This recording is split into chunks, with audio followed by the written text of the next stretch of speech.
शाम का समय था। शमशान घाट पर हल्की धुंध फैल रही थी। हवा में धुएं की खुशबू और जलती लकड़ियों की गंध फैल रही थी। चारों तरफ सन्नाटा था। सिर्फ कभी कभी किसी पक्षी की चहचहाहट या दूर कहीं भेड़ियों की आवाज सुनाई देती थी। आज भी शमशान घाट पर एक अंतिम यात्रा हो रही थी। लकड़ियों की ढेर पर लिटाया गया शव अब पूरी तरह से जल रहा था। आग की लपटें आसमान की ओर उठ रही थी और हवा में चिंगारियों की बारिश हो रही थी। लोगों का ध्यान केवल अंतिम संस्कार पर था, लेकिन वही आग की लपटों के पास एक अस्पष्ट नीली रोशनी में ढकी आत्मा खड़ी थी। यह आत्मा शांति नहीं पा रही थी। शमशान के नियम और प्रकृति के कानून इसे तुरंत मुक्त नहीं होने दे रहे थे। यह आत्मा अपने शरीर के साथ बंधी रही, देख रही थी कि कैसे उसके प्रियजन उसकी अंतिम यात्रा की तैयारी कर रहे थे। शमशान में खड़ी आत्मा केवल दृष्टि से नहीं, बल्कि मन से भी अपने पुराने जीवन की यादों को महसूस कर रही थी। हर स्मृति, हर घटना जो उसने जी थी, उसके सामने फ्लैश की तरह आ रही थी। कुछ लोग सोचते हैं कि शरीर जलने के बाद आत्मा तुरंत मुक्त हो जाती है, लेकिन असली विज्ञान और रहस्य इसके बिल्कुल उलट है। शरीर का विलीन होना केवल भौतिक रूप से होता है, मानसिक और आध्यात्मिक बंधन समय लेते हैं। 1 घंटे का समय इस आत्मा के लिए बहुत महत्वपूर्ण होता है। यह वह समय होता है जब आत्मा अपनी पिछली जिंदगी की हर चीज का आकलन करती है। उसने अपने किए गए कर्मों को, अपने प्यार, अपने भय, अपने गुस्से, अपने दुखों को, हर पल को महसूस किया। यह समय एक तरह से आत्मा का आत्मनिरीक्षण है। जब तक यह पूरा नहीं होता, आत्मा शमशान से दूर नहीं जा सकती। कुछ लोग कहते हैं कि इस समय आत्मा मृत्युकालीन शोक और दर्द से जूझ रही होती है। जिसने जीवन में गलतियां की हैं, वे आत्माएं इस समय और भी लंबे समय तक शमशान में विचरती हैं। जो आत्माएं प्रेम और पुण्य से भरी हुई हैं, वे इस समय को जल्दी पार कर लेती हैं। लेकिन किसी भी आत्मा के लिए यह 1 घड़ी या कई मिनट नहीं होते। यह समय अनुभव और आत्मा की अवस्था पर निर्भर करता है। शमशान की ठंडी हवा में आत्मा की नीली रोशनी कभी कभी चमकती और कभी मंद होती। वह देख रही थी कि लोग कैसे आग की लपटों को नियंत्रित कर रहे थे, कैसे उसकी आत्मा के लिए मंत्र पढ़े जा रहे थे। मंत्र केवल शव के लिए नहीं, बल्कि आत्मा की सुरक्षा और मार्गदर्शन के लिए भी होते हैं। शमशान में आत्मा अकेली नहीं होती। वह अपने पिछले कर्मों, अपने परिवार और उन शक्तियों के संपर्क में रहती है जो जीवन और मृत्यु के बीच के पुल को नियंत्रित करती है। इस समय के दौरान आत्मा अपनी गलतियों और अपने कर्मों के परिणामों को महसूस करती है। यह समय आत्मा के लिए शिक्षा और चेतावनी का समय है। यदि उसने जीवन में अत्याचार, पाप या किसी की हानि की है, तो उसकी आत्मा इसे महसूस करती है। यह समय आत्मा के लिए मानसिक सफाई का भी होता है। यह वह समय है जब आत्मा अपने भीतर के डर और पछतावे को दूर करने की कोशिश करती है। शमशान की गहराई में धुएं और आग की लपटों के बीच आत्मा कभी कभी धीरे धीरे अपने पुराने जीवन की यादों में खो जाती है। बच्चों की हंसी, माता पिता का स्नेह, अपने प्रियजन का प्यार, सभी भावनाएं और यादें उसे खींचती हैं। यह समय इसलिए भी जरूरी है क्योंकि जीवन और मृत्यु के बीच का यह समय आत्मा को सीख देता है कि वह अगली यात्रा के लिए तैयार हो। कुछ विद्वानों और पुरातन ग्रंथों के अनुसार यह समय आत्मा के लिए एक परीक्षण का समय भी है। यह देखा जाता है कि आत्मा अपने पिछले कर्मों में कितना संतुलन बना सकती है। यदि उसने जीवन में अच्छे कर्म किए हैं, तो वह शांति के साथ अगली यात्रा में जाती है। अगर उसने बुरे कर्म किए हैं, तो वह आत्मा अगले समय में अपनी गलतियों का परिणाम भुगतने के लिए तैयार होती है। शमशान में यह 1 घंटे की अवधि कई बार आत्मा के लिए बेहद पीड़ादायक होती है। यह समय कभी कभी उसकी हद तक खींचा जाता है और कुछ आत्माएं घंटों, दिनों या हफ्तों तक भी शमशान में अपनी मौजूदगी दर्ज कराती हैं। लोग इसे नहीं देख सकते, लेकिन पुराने अनुभव बताते हैं कि आत्मा की ऊर्जा और उसके अनुभव इस समय अत्यधिक संवेदनशील होते हैं। आगे आत्मा धीरे धीरे अपने शरीर से अलग होती है। वह अब भौतिक रूप से बंद नहीं रहती। उसकी नीली और चमकती ऊर्जा शमशान की अंधेरी परतों में फैलने लगती है। हवा में उसकी हल्की आवाज, उसके पिछले जीवन की यादें और उसकी भावनाएं एक तरह से वातावरण में गूंजने लगती हैं। यही कारण है कि शमशान में कई लोग रात में अजीब अनुभव करते हैं, क्योंकि आत्माएं अभी पूरी तरह से मुक्त नहीं हुई होती। इस तरह चिता जलने के बाद आत्मा का शमशान में 1 घंटे तक ठहरना केवल एक धार्मिक या लोक कथा नहीं है। यह वैज्ञानिक, आध्यात्मिक और मानसिक कारणों का मिश्रण है।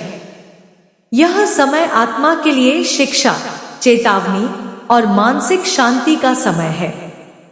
और यही कारण है कि यदि कोई इसे देख सके तो उसकी रूह सचमुच कांप उठेगी, क्योंकि यह दिखाता है कि मृत्यु केवल शरीर का अंत नहीं है, बल्कि आत्मा की यात्रा का एक महत्वपूर्ण पड़ाव है।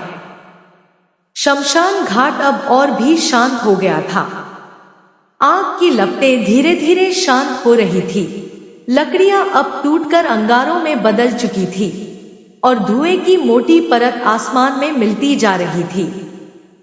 उसी धुएं के बीच वह आत्मा अब भी खड़ी थी। समय बीत रहा था, लेकिन आत्मा के लिए समय का अर्थ बदल चुका था। उसके लिए 1 मिनट भी एक युग जैसा लग रहा था। वह आत्मा अब केवल देखने वाली नहीं रही थी, वह महसूस कर रही थी कि उसके चारों ओर अदृश्य शक्तियां सक्रिय हो रही हैं। शमशान केवल लकड़ी और आग की जगह नहीं है, यह एक ऐसा क्षेत्र है जहां जीवन और मृत्यु के बीच की रेखा सबसे पतली होती है।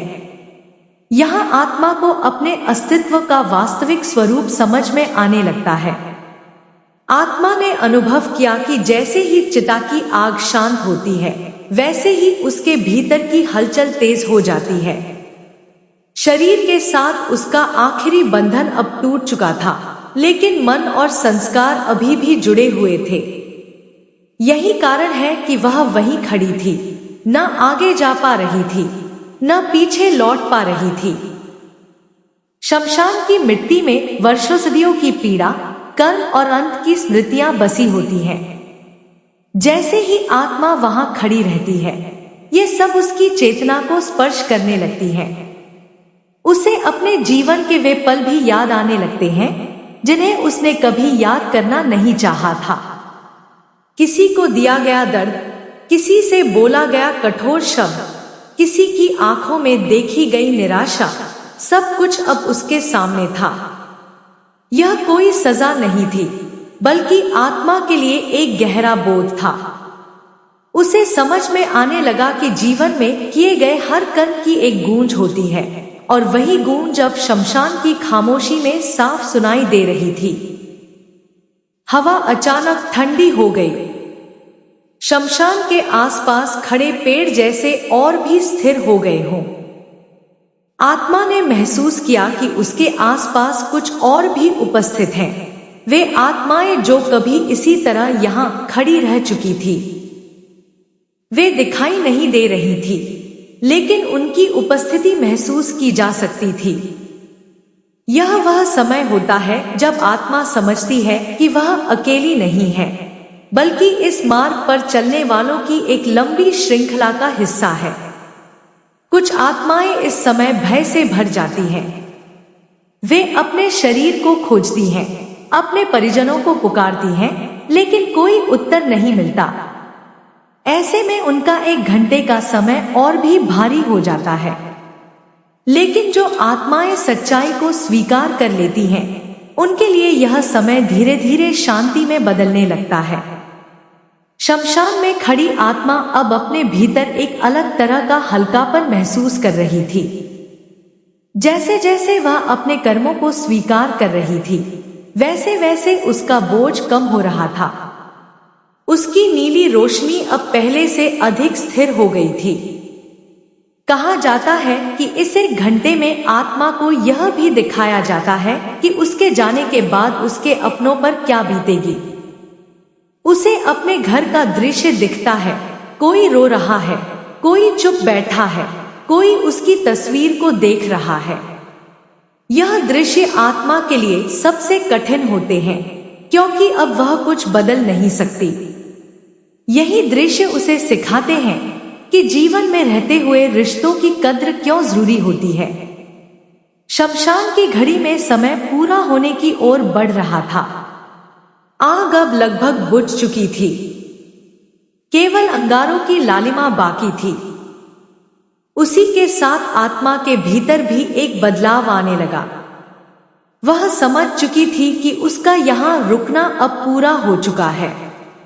धीरे धीरे उसकी चेतना ऊपर की ओर खिंचने लगी। ऐसा लग रहा था जैसे कोई अदृश्य मार्ग खुल रहा हो। लेकिन वह मार्ग तभी खुलता है जब आत्मा अपने भीतर के डर, पछतावे और मोह को पीछे छोड़ देती है। अंतिम क्षणों में आत्मा ने शमशान की ओर देखा। वही जगह जो कुछ देर पहले डरावनी लग रही थी, अब उसे एक शिक्षक की तरह प्रतीत हो रही थी। उसे समझ में आ गया था कि यह स्थान मृत्यु का नहीं, बल्कि परिवर्तन का प्रतीक है। जैसे ही वह 1 घंटा पूरा हुआ, आत्मा की नीली रोशनी धीरे धीरे ऊपर उठने लगी।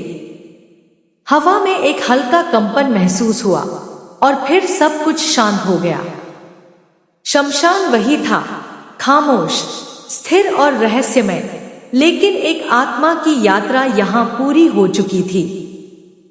यही वह असली कारण है जिसके कारण कहा जाता है कि चिता जलने के बाद आत्मा 1 घंटे तक शमशान में खड़ी रहती है। यह प्रतीक्षा नहीं होती, यह जागृति होती है। यह डर नहीं, यह सच्चाई का सामना होता है। और जो इस सच्चाई को समझ ले, उसके लिए मृत्यु भी केवल एक द्वार बन जाती है। शमशान अब पूरी तरह अंधकार में डूब चुका था। आग की आखिरी लपट भी बुझ चुकी थी और केवल राख की गर्मी जमीन में समा रही थी। रात गहरी हो चली थी। चांद बादलों के पीछे छिपा हुआ था, जैसे वह भी इस रहस्य को सीधे देखने से बच रहा हो। उसी अंधकार में आत्मा की चेतना अब एक नए स्तर पर प्रवेश कर चुकी थी।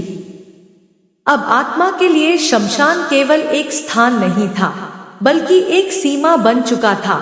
एक ऐसी सीमा जहां से आगे जाने के लिए भीतर से तैयार होना जरूरी था। उसे महसूस हुआ कि उसका मन अब भी कुछ रिश्तों, कुछ अधूरी बातों और कुछ इच्छाओं से बंधा हुआ है। यही वे सूक्ष्म धागे थे जो उसे रोक रहे थे। हर आत्मा के साथ यही होता है। मृत्यु के बाद सबसे पहले शरीर छूटता है, फिर धीरे धीरे संसार छूटता है, लेकिन इच्छाएं सबसे अंत में छूटती हैं। इस 1 घंटे में आत्मा को इन्हीं इच्छाओं का सामना करना पड़ता है। जो इच्छाएं जीवन में पूरी नहीं हुई, वे अब और भी तीव्र होकर सामने आती हैं। कभी उसे लगता है कि वह अपने घर की देहरी पर खड़ी है। वह देखती है कि उसका कमरा वैसा ही है, सामान वैसा ही रखा है, लेकिन अब कोई उसकी आवाज नहीं सुन पा रहा। वह पुकारना चाहती है, लेकिन शब्द नहीं निकलते। यही वह क्षण होता है जब आत्मा को पहली बार पूरी तरह एहसास होता है कि उसका सांसारिक अस्तित्व समाप्त हो चुका है। कुछ आत्माएं इस एहसास से घबरा जाती हैं। वे शमशान के आसपास भटकने लगती हैं। उन्हें लगता है कि अगर वे यहीं रहीं तो शायद कोई उन्हें सुन लेगा, कोई उन्हें देख लेगा। इसी कारण कई बार लोगों को शमशान के पास अजीब अनुभूतियां होती हैं, हल्की ठंडक, अचानक सहरन या बिना कारण डर लगना। यह वही आत्माएं होती हैं जो अभी इस सत्य को स्वीकार नहीं कर पाती। लेकिन जिस आत्मा की हम बात कर रहे हैं वह धीरे धीरे समझने लगी थी।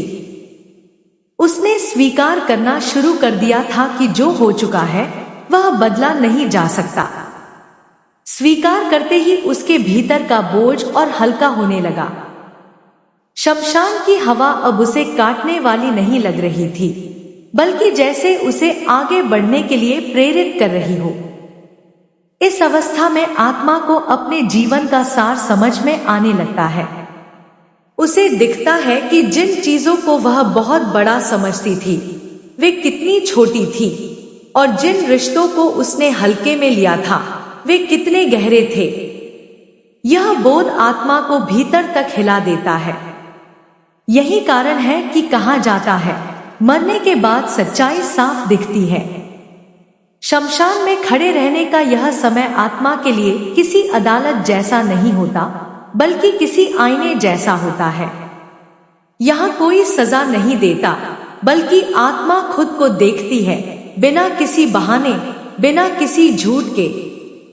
धीरे धीरे आत्मा को महसूस हुआ कि उसके चारों ओर एक अदृश्य कंपन बन रहा है। यह कंपन संकेत था कि उसका समय यहाँ पूरा होने वाला है। लेकिन उससे पहले उसे अंतिम निर्णय लेना था, मोह छोड़ने का निर्णय। उसने अपने घर, अपने नाम, अपने शरीर और अपनी पहचान को मन ही मन विदा कहना शुरू किया। जैसे जैसे वह विदा कहती गई उसकी चेतना हल्की होती गई। उसकी नीली आभा अब सफेद प्रकाश में बदलने लगी थी। कहा जाता है कि इसी क्षण कुछ आत्माओं को अपने कर्मों के अनुसार आगे का मार्ग दिखाया जाता है। कुछ को प्रकाश की ओर खिंचाव महसूस होता है, कुछ को भारीपन और अंधकार का अनुभव होता है। यह कोई दंड नहीं, बल्कि आत्मा की अपनी अवस्था का प्रतिबिंब होता है। शमशान की खामोशी अब और गहरी हो गई थी। दूर कहीं कुत्तों के रोने की आवाज आई, जैसे वे भी किसी अदृश्य विदाई के साक्षी हों। हवा ने दिशा बदली और उसी के साथ आत्मा की चेतना भी ऊपर की ओर खिंचने लगी। यह खिंचाव डरावना नहीं था, इसमें एक अजीब सी शांति थी, जैसे लंबे समय तक बोझ उठाने के बाद कोई उसे नीचे रख दे। आत्मा को महसूस हुआ कि अब उसे रुकने की जरूरत नहीं है। अंतिम क्षणों में उसने शमशान को नहीं, बल्कि अपने भीतर झांका। वहां अब कोई डर नहीं था, कोई सवाल नहीं था, केवल एक मौन स्वीकार था। और फिर बिना किसी आवाज के, बिना किसी हलचल के, वह चेतना उस स्थान से आगे बढ़ गई। शमशान फिर से केवल शमशान रह गया, राख, मिट्टी और सन्नाटे का संगम। यही वह रहस्य है जिसे लोग समझ नहीं पाते। आत्मा का 1 घंटे तक शमशान में खड़ा रहना कोई भूतिया कहानी नहीं, बल्कि एक गहरी आध्यात्मिक प्रक्रिया है। यह वह समय है जब आत्मा खुद से मिलती है। इसलिए शास्त्र कहते हैं, शमशान का सम्मान करो, वहां शोर मत करो, क्योंकि वहां केवल शरीर नहीं जलते, वहां आत्माएं जागती हैं। और जब कोई यह सच्चाई समझ लेता है, तब जीवन को देखने का उसका नजरिया हमेशा के लिए बदल जाता है। शमशान की उस खामोशी के बाद भी कथा समाप्त नहीं होती, क्योंकि आत्मा की यात्रा शमशान से आगे भी चलती रहती है। वहां जो घटा वह केवल एक द्वार था, अंत नहीं। आत्मा जैसे ही उस सीमा को पार करती है, उसे महसूस होता है कि वह किसी ऐसे क्षेत्र में प्रवेश कर रही है जहां न समय वैसा है, न दूरी वैसी, और न ही पहचान वही रहती है जो पृथ्वी पर थी। यह अवस्था बहुत सूक्ष्म होती है। यहाँ आत्मा न पूरी तरह मुक्त होती है और न ही पूरी तरह बंधी। उसे ऐसा लगता है जैसे वह किसी प्रवाह में बह रही हो, न तेज न धीमा, बस निरंतर। यही कारण है कि कई ग्रंथों में इसे सूक्ष्म यात्रा कहा गया है। इस यात्रा के दौरान आत्मा के भीतर अब भी शमशान का अनुभव जीवित रहता है। वहां जो आत्मनिरीक्षण हुआ था वही अब आगे का मार्ग तय करता है। आत्मा समझने लगती है कि जीवन में किए गए छोटे छोटे कर्म भी कितने गहरे प्रभाव छोड़ते हैं। जिन बातों को उसने महत्व नहीं दिया वही अब सबसे स्पष्ट दिखाई देने लगती है। कहा जाता है कि इसी चरण में आत्मा को अपने कर्मों का वास्तविक भार महसूस होता है। यह कोई बाहरी शक्ति नहीं तौलती, बल्कि आत्मा स्वयं जान लेती है कि वह कहाँ खड़ी है। यही आत्मबोध आगे की दिशा तय करता है। कुछ आत्माएं इस अवस्था में अत्यंत शांत हो जाती हैं। वे जैसे किसी गहरी नींद और जागृति के बीच होती हैं। उन्हें भय नहीं लगता, बल्कि एक अजीब सी स्पष्टता मिलती है। वे समझ जाती हैं कि मृत्यु ने उनसे कुछ छीना नहीं, बल्कि भ्रम हटाया है। लेकिन कुछ आत्माएं ऐसी भी होती हैं जिनके भीतर अभी भी असंतोष, क्रोध या अधूरी इच्छाएं शेष रहती हैं। वे बार बार पीछे की ओर देखने की कोशिश करती हैं, पृथ्वी की ओर, अपने जीवन की ओर। यही वे आत्माएं होती हैं जिनके लिए यह यात्रा कठिन बन जाती है। यही कारण है कि हमारे पूर्वज कहते थे कि जीवन में मन को हल्का रखो, क्योंकि मृत्यु के बाद मन ही सबसे भारी बोझ बन जाता है। शरीर तो चिता पर जल जाता है, लेकिन मन और संस्कार आत्मा के साथ चलते हैं। शमशान में खड़ा रहने वाला वह 1 घंटा वास्तव में आत्मा के लिए तैयारी का समय था। यदि वह समय न मिले तो आत्मा अचानक आए परिवर्तन को समझ ही नहीं पाती। यह 1 घंटा उसे धीरे धीरे स्वीकार करने का अवसर देता है। इसीलिए अंतिम संस्कार के समय मंत्र, मौन और अनुशासन का इतना महत्व बताया गया है। ये सब आत्मा के लिए संकेत होते हैं, संकेत कि अब उसे अपने भीतर देखने का समय है। जैसे जैसे आत्मा आगे बढ़ती है, उसे अपने जीवन के कुछ दृश्य फिर से दिखाई देते हैं, लेकिन इस बार भावनाओं के बिना। अब वह क्रोधित नहीं होती, दुखी नहीं होती, बल्कि केवल समझती है। यह समझ धीरे धीरे उसे परिपक्व बनाती है। कई आत्माओं को इस चरण में यह भी अनुभव होता है कि जिन लोगों से वे जीवन में कटुता लेकर गई थी, उनके प्रति अब कोई द्वेष नहीं बचा। द्वेष की जगह करुणा आ जाती है। यह करुणा ही आगे का द्वार खोलती है। यह सब अचानक नहीं होता, इसलिए यह कहना गलत होगा कि आत्मा शमशान से सीधे किसी अंतिम स्थान पर पहुंच जाती है।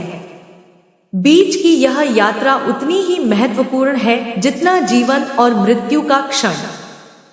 और यही कारण है कि जिन स्थानों पर बार बार मृत्यु होती है, जैसे शमशान, वहां ऊर्जा अलग तरह की होती है। वहां जीवन की अस्थिरता बहुत साफ महसूस होती है। जो लोग संवेदनशील होते हैं, वे वहां जाकर बिना किसी कारण भारीपन महसूस करते हैं। यह डर नहीं होता, बल्कि उस सच्चाई की झलक होती है जिसे हम रोजमर्रा के जीवन में अनदेखा कर देते हैं। आत्मा की यह यात्रा हमें एक ही संदेश देती है, जीवन को हल्के में मत लो, लेकिन जीवन को बोझ भी मत बनाओ। क्योंकि अंत में जो साथ जाता है वह केवल तुम्हारी चेतना होती है। शमशान में खड़े उस 1 घंटे ने आत्मा को यही सिखाया था, और जो यह सीख जीवन में ही समझ ले, उसके लिए मृत्यु केवल एक परिवर्तन बनकर रह जाती है। आगे बढ़ते हुए आत्मा को यह भी अनुभव होने लगा कि अब उसके चारों ओर कोई ठोस दिशा नहीं बची है। न ऊपर, न नीचे, न आगे, न पीछे, सब कुछ एक समान प्रवाह में बदल चुका था। यह वही अवस्था थी जहां से लौटना संभव नहीं होता, लेकिन डर भी नहीं लगता। शमशान में जो भय था, जो भारीपन था, वह अब स्मृति बन चुका था। अब आत्मा को स्पष्ट होने लगा कि जीवन में जिन बातों को उसने मैं कहा था वे वास्तव में अस्थायी थी। नाम, रूप, पद, सम्मान सब कुछ वहीं छूट चुका था। अब केवल अनुभव शेष थे और उन्हीं अनुभवों से उसका अगला मार्ग बन रहा था।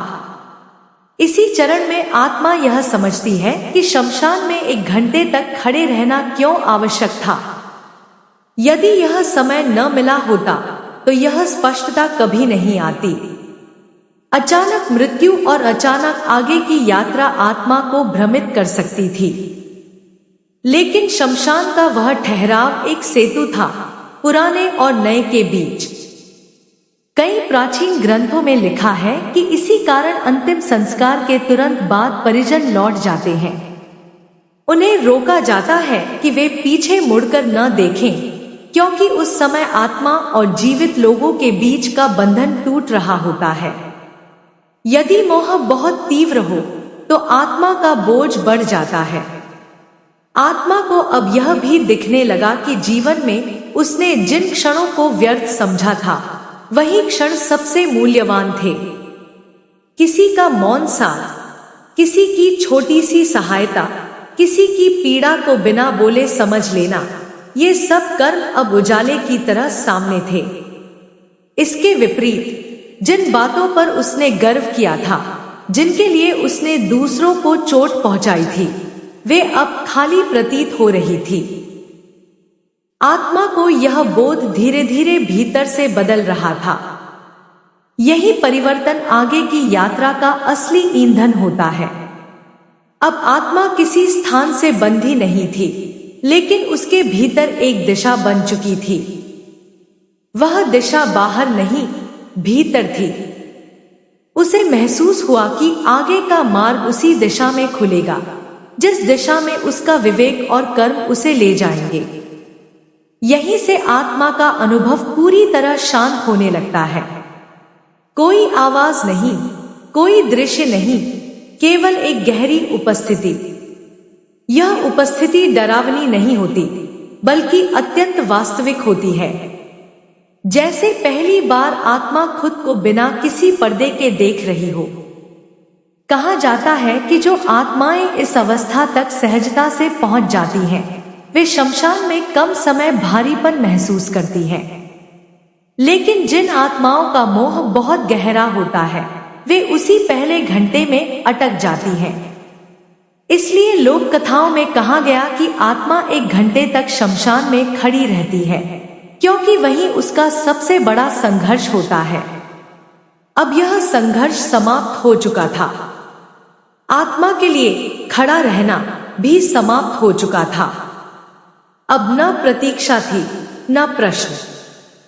यदि कोई इस क्षण को देख पाता तो उसे कोई भयानक दृश्य नहीं दिखता। उसे केवल शांति दिखती, लेकिन ऐसी शांति जो जीवन में बहुत कम लोगों को मिलती है। यही कारण है कि जो लोग मृत्यु के निकट अनुभव बताते हैं, वे कहते हैं कि वहां डर नहीं था, केवल स्पष्टता थी। शमशान पीछे छूट चुका था, लेकिन उसकी सीख आत्मा के साथ थी। यही सीख अगले अस्तित्व का आधार बनती है। इसलिए यह कहना कि आत्मा शमशान में खड़ी रहती है केवल शब्दों की सीमा है। वास्तव में वह वहां ठहरकर खुद को समझती है। अब आत्मा के भीतर एक और परत खुलने लगी थी। वह परत स्मृति की नहीं थी, बल्कि संस्कारों की थी। जीवन भर जो आदतें बनी, जो प्रतिक्रियाएं बनी, जो सोच बनी, वे सब अब बिना शरीर के भी जीवित थी। आत्मा समझने लगी कि मृत्यु के बाद भी कुछ नहीं मिटता, केवल रूप बदलता है। यही वह क्षण होता है जब आत्मा यह स्वीकार करती है कि वह केवल इस जन्म की कहानी नहीं है। उसके भीतर कई जन्मों की छाया होती है। कुछ संस्कार इतने पुराने होते हैं कि वे इस जीवन में बिना कारण के डर, आकर्षण या पीड़ा बनकर सामने आते हैं। शमशान में खड़ा रहने का वह 1 घंटा इन सब का द्वार खोल देता है। अब आत्मा को यह भी दिखने लगा कि जिन परिस्थितियों में वह जन्मी थी वे संयोग नहीं थी। माता पिता, परिवार, संघर्ष, सुख, सब कुछ किसी क्रम में जुड़ा हुआ था। यह समझ आते ही आत्मा के भीतर से शिकायत की भावना समाप्त होने लगती है। कभी वह अपने जीवन की सबसे कठिन रात को देखती है जब वह टूट गई थी, अकेली पड़ गई थी। अब वह उस दृश्य को बाहर से देख रही थी। उसे दिख रहा था कि उस पीड़ा ने उसे कितना गहराई से बदल दिया था। वही पीड़ा उसका सबसे बड़ा शिक्षक बनी थी। यही आत्मा यह भी समझती है कि उसने जिन लोगों को अपना शत्रु माना था वे भी उसकी यात्रा का हिस्सा थे। वे उसे कुछ सिखाने आए थे। यह बोध आत्मा को हल्का कर देता है, क्योंकि अब वहां कोई शिकायत शेष नहीं रहती। शमशान में खड़े रहने के समय जो डर था, जो कंपी थी, वह अब पूरी तरह विलीन हो चुकी थी। उसकी जगह एक मौन स्थिरता आ चुकी थी। यह स्थिरता किसी नींद जैसी नहीं थी, बल्कि पूर्ण जागरूकता जैसी थी। कहा जाता है कि इसी अवस्था में आत्मा अपने अगले पड़ाव के लिए तैयार होती है। यह पड़ाव क्या होगा, यह तय नहीं किया जाता, यह प्रकट होता है। आत्मा के भीतर जो प्रवृत्ति अधिक प्रबल होती है, वही दिशा बन जाती है। यदि आत्मा में करुणा प्रबल हो, तो उसका मार्ग शांत होता है। यदि क्रोध और मोह प्रबल हो, तो उसका मार्ग भारी होता है। यह कोई दंड नहीं, बल्कि प्राकृतिक संतुलन है। यही कारण है कि शमशान को केवल डर का स्थान समझना भूल है। वह स्थान आत्मा के लिए सबसे सच्चा दर्पण होता है। वहां कोई झूठ टिक नहीं पाता। अब आत्मा को प्रतीत होने लगा कि वह किसी सीमा के पास है। यह सीमा दिखाई नहीं देती, लेकिन महसूस होती है। जैसे किसी नदी के किनारे खड़े होकर यह पता चल जाए कि आगे पानी शुरू हो रहा है। उस सीमा के पास पहुंचते पहुंचते आत्मा पूरी तरह शांत हो चुकी थी। अब उसमें न जल्दबाजी थी, न भय। वह जान चुकी थी कि जो आगे है वह उसके ही भीतर से निकलेगा।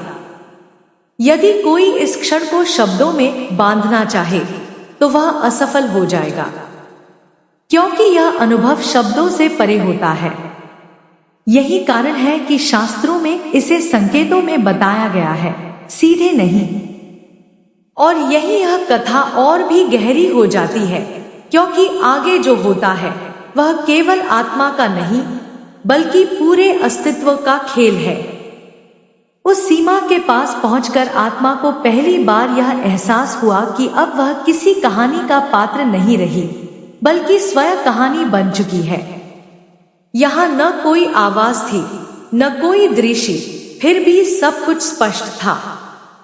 यह वैसा ही था जैसे आंखें बंद हों, लेकिन सत्य पूरी तरह दिखाई दे रहा हो। अब आत्मा को समझ आने लगा कि शमशान में बिताया गया वह 1 घंटा केवल एक प्रक्रिया नहीं था, बल्कि एक संस्कार था। वही समय था जिसने उसे धीरे धीरे स्थूल से सूक्ष्म बनाया। यदि वह समय न मिला होता तो यह यात्रा टूटे हुए मन के साथ शुरू होती और आत्मा भ्रम में भटक सकती थी। यहाँ पहुंचकर आत्मा ने यह भी जाना कि मनुष्य जीवन में जिन बातों को भाग्य कहता है, वे दरअसल चेतना की पुरानी ध्वनियां होती हैं। जो सोचा गया, जो चाहा गया, जो दबाया गया, सब किसी न किसी रूप में लौट कर आता है। शमशान में खड़ा रहना उसी प्रतिध्वनि को सुनने का अवसर देता है। अब आत्मा के भीतर कोई प्रश्न नहीं था, मेरे साथ ऐसा क्यों हुआ। उसकी जगह एक स्वीकार था, जो हुआ उसने मुझे बनाया। यही स्वीकार उसे आगे बढ़ने देता है। इस अवस्था में आत्मा को अपने जीवन का एक आखिरी दृश्य दिखाई देता है, वह क्षण जब उसने अंतिम सांस ली थी। लेकिन अब वह दृश्य डरावना नहीं था, वह शांत था, स्थिर था। आत्मा समझ गई कि मृत्यु कोई दुर्घटना नहीं थी, बल्कि एक पूर्णता थी। शमशान की स्मृति अब बहुत दूर रह गई थी, लेकिन उसकी ऊर्जा अभी भी आत्मा के भीतर संतुलन बनाए हुए थी। यही कारण है कि परंपराओं में कहा गया, शमशान से लौटकर घर आने पर मौन रखो, स्नान करो, दीप जलाओ।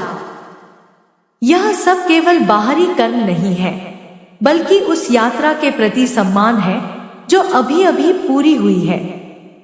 अब आत्मा को यह भी अनुभव हुआ कि वह अकेली नहीं है।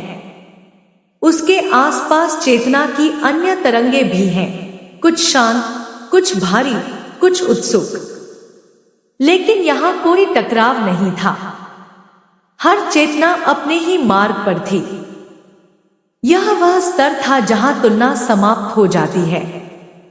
कोई ऊंचा नहीं, कोई नीचा नहीं, केवल अवस्थाएं हैं और हर अवस्था अस्थाई है। आत्मा को धीरे धीरे यह भी बोध होने लगा कि आगे का मार्ग किसी निर्णय से नहीं, बल्कि स्वाभाविक खिंचाव से खुलेगा। जैसे बीज अपने आप मिट्टी में सही दिशा ढूंढ लेता है, यही यह भी स्पष्ट होता है कि क्यों कुछ आत्माओं की उपस्थिति लोग वर्षों तक महसूस करते हैं और कुछ की नहीं। जो आत्माएं मोह छोड़ने में समय लेती हैं, वे अपनी ऊर्जा पीछे छोड़ जाती हैं, और जो सहजता से स्वीकार कर लेती हैं, वे बिना किसी निशान के आगे बढ़ जाती हैं। शमशान का वह 1 घंटा इसी सहजता की परीक्षा था। अब आत्मा पूर्ण रूप से शांत थी। न कोई इच्छा, न कोई विरोध, केवल एक तैयार सी स्थिति। और जैसे ही यह स्थिति पूर्ण हुई, चेतना ने अगला प्रवाह पकड़ लिया, बिना किसी घोषणा के, बिना किसी संकेत के। यही वह बिंदु है जहां मानव बुद्धि रुक जाती है, लेकिन आत्मा आगे बढ़ती है। आगे बढ़ते हुए चेतना को यह भी आभास होने लगा कि अब वह किसी व्यक्तिगत यात्रा में नहीं, बल्कि एक व्यापक क्रम में प्रविष्ट हो चुकी है। यह क्रम न तो दंड का था, न पुरस्कार का, यह केवल संतुलन का था। जैसे दिन और रात का बदलना, जैसे सांस का आना जाना। यहाँ कुछ भी थोपे हुए नियमों से नहीं चलता, सब कुछ स्वाभाविक लय में घटित होता है। इसी लय में आत्मा समझती है कि शमशान में बिताया गया वह 1 घंटा क्यों इतना निर्णायक था। वही क्षण था जब उसकी गति धीमी की गई, ताकि वह अपने भीतर की आवाज सुन सके। जीवन में तो शोर बहुत होता है, इच्छाओं का, डर का, अपेक्षाओं का। शमशान में वह शोर पहली बार पूरी तरह शांत होता है। अब आत्मा को यह भी दिखाई देने लगता है कि जीवित लोग शमशान से डरते क्यों हैं। डर मृत्यु से नहीं, उस मौन से होता है जो वहां सच बोल देता है, वही सच जिसे जीवन भर टाला गया। आत्मा ने उस सच का सामना कर लिया था, इसलिए अब उसमें कंपन नहीं था। इस अवस्था में आत्मा को अपने जीवन के कुछ ऐसे दृश्य भी दिखते हैं जिन पर उसने कभी ध्यान नहीं दिया था। किसी अनजान को दी गई छोटी सी मदद, किसी का अपमान न करने का लिया गया निर्णय, किसी क्षण में चुनी गई करुणा।